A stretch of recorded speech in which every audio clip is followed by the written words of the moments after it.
नमस्कार दोस्तों, फैक्ट से भरे एक और वीडियो में आप सबका स्वागत है। Fact number 1। आपने आज तक कई रिकॉर्ड्स के बारे में सुना होगा। तकरीबन सभी रिकॉर्ड्स कुछ यूनिक काम करने वाले या विजेताओं के नाम होते हैं, लेकिन हमारे भारत में एक व्यक्ति ऐसा भी है जिसके नाम पर सबसे ज्यादा हारने का रिकॉर्ड दर्ज है। इस व्यक्ति का नाम है डॉक्टर पद्मराजन। डॉक्टर पद्मराजन तमिलनाडु के सालेम में रहते हैं। उन्होंने साल 1988 में पहली बार चुनाव लड़े, जिसमें वो हार गए। इसके बाद भी वो लगातार चुनाव लड़ते रहे और अब तक वो 170 चुनाव लड़ चुके हैं, लेकिन उनमें से एक भी चुनाव वो जीत नहीं पाए हैं। 60 साल के डॉक्टर पद्मराजन का नाम लिम्का बुक ऑफ रिकॉर्ड्स में भारत के सबसे असफल उम्मीदवार के रूप में भी दर्ज हो चुका है। डॉक्टर पद्मराजन बिजनेसमैन है जो पहले एक होम्योपैथिक डॉक्टर थे। वो स्थानीय से लेकर लोकसभा तक के चुनाव लड़ चुके हैं और तो और राष्ट्रपति पद के लिए होने वाला चुनाव भी वो लड़ चुके हैं। यहाँ तक कि वो अटल बिहारी वाजपेयी, मनमोहन सिंह, प्रणब मुखर्जी, पीजे अब्दुल कलाम, जयललिता और एम करुणानिधि जैसे दिग्गजों के खिलाफ भी चुनाव लड़ चुके हैं, लेकिन आज तक एक भी चुनाव में उन्हें जीत हासिल नहीं हुई है। डॉक्टर पद्मराजन को हम एक अनलकी इंसान कह सकते हैं, लेकिन हमें उनसे एक बात जरूर सीखनी चाहिए कि हम चाहे कितनी भी बार फेल क्यों ना हो, हमें प्रयत्न करना कभी नहीं छोड़ना चाहिए। Fact number 2। इस फैक्ट में हम बात करने वाले हैं मार्शल आर्ट्स के एक महान मास्टर मास ओयामा के बारे में। मास्टर ओयामा का जन्म 27 जुलाई 1923 में साउदर्न कोरिया में हुआ था। 9 साल की उम्र से ही उन्होंने केम्पो नाम की साउदर्न चाइनीज टेक्निक सीखना शुरू कर दिया था। 1938 में जब वो 15 साल के थे तब वो जापान आए। इतनी छोटी उम्र में अपने दम पर रहना उनके लिए बहुत कठिन था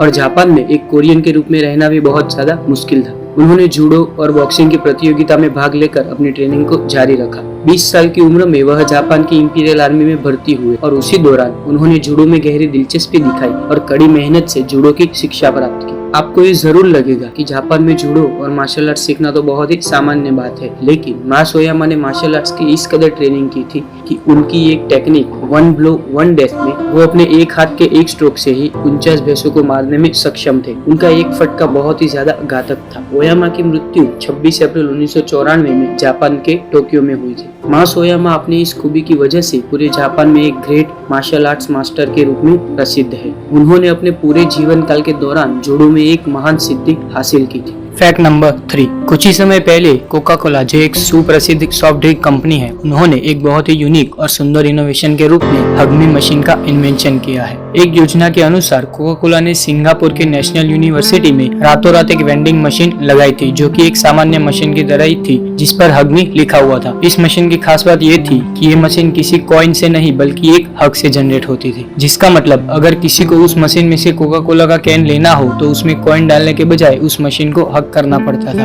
जिससे एक फ्री कैन बाहर आता था। ये योजना ओपन हैप्पीनेस अभियान के हिस्से के रूप में शुरू की गई थी। लियोनार्डो ओ ग्रेडी, जो SCNIMC के डायरेक्टर है, इस योजना के संदर्भ में कहते हैं कि इस मशीन को लगाने का मेन रीजन सिर्फ एक पॉजिटिव सोच फैलाने का था। खुशी जितनी ज्यादा बांटोगे उतनी ही वो ज्यादा बढ़ेगी। कोका कोला हग मशीन खुशी फैलाने का एक सरल विचार है, जिससे ज्यादा से ज्यादा लोग हग करने के बहाने खुशी को फैलाएंगे, जिससे पूरी दुनिया में हग करने का एक सकारात्मक ट्रेंड ज्यादा मात्रा पे डेवलप होगा। वाकई में कोका कोला कंपनी की एक बहुत ही यूनिक और सकारात्मक सोच है, जिससे ज्यादा से ज्यादा लोग खुशी की तरफ आकर्षित होंगे। Fact number 4। आइए तो इस फैक्ट में बात करते हैं दुनिया की सबसे महंगी बाइक के बारे में। तो सबसे पहले मैं आपको पूछूंगा कि आपको क्या लगता है कि इस दुनिया की सबसे महंगी बाइक की कीमत क्या होगी। तो मैं आपको ये बता दूं कि इस दुनिया की सबसे महंगी बाइक की कीमत तकरीबन 80 से 82 करोड़ है। जी हाँ दोस्तों, इस बाइक का नाम है नीमेन मार्कस। दरअसल नीमेन मार्कस पूरी तरह से एक बाइक बनाने वाली कंपनी नहीं है, बल्कि ये अमेरिका की लग्जरी डिपार्टमेंट स्टोर की एक शाखा है। जब इस कंपनी ने ये बाइक बनाई तब नीलामी में इसकी कीमत 80 लाख से शुरू हुई, लेकिन इस बाइक की खूबसूरती की वजह से इसकी कीमत 80 करोड़ तक पहुंच गई। इस बाइक की खासियत ये है कि ये बाइक टाइटेनियम, एल्यूमिनियम और कार्बन फाइबर से बनाई गई है और कुछ ही सेकंड में ये बाइक 300 किलोमीटर प्रति घंटे की स्पीड पर पहुंच जाती है। इस बाइक की टॉप स्पीड 370 किलोमीटर प्रति घंटे की है। पूरी दुनिया में इस बाइक के सिर्फ कुछ ही यूनिट बनाए जाते हैं, क्योंकि इस बाइक को खरीदना सबके बस की बात नहीं है। ये बाइक दिखने में बहुत शानदार है और बहुत मजबूत भी है। कई सारे लोग इसे खरीदना चाहेंगे, लेकिन सिर्फ कुछ ही लोग इसे खरीदने की ताकत रखते हैं। Fact number 5। हमारी दुनिया में अलग अलग तरह के जीव मौजूद है और उन सब की खूबी भी अलग अलग होती है, लेकिन एक खूबी जो सारे जीवों में एक समान होती है वो है खाना और पानी। सभी जीवों को जिंदा रहने के लिए नियमित समय पर खाने और पानी का सेवन करना पड़ता है। लेकिन इन सैकड़ों जीवों में से एक जीव है चातक बर्ड, जिसे सरवाइव करने के लिए मात्र बारिश के पानी का सेवन करना पड़ता है। इस पक्षी का असली नाम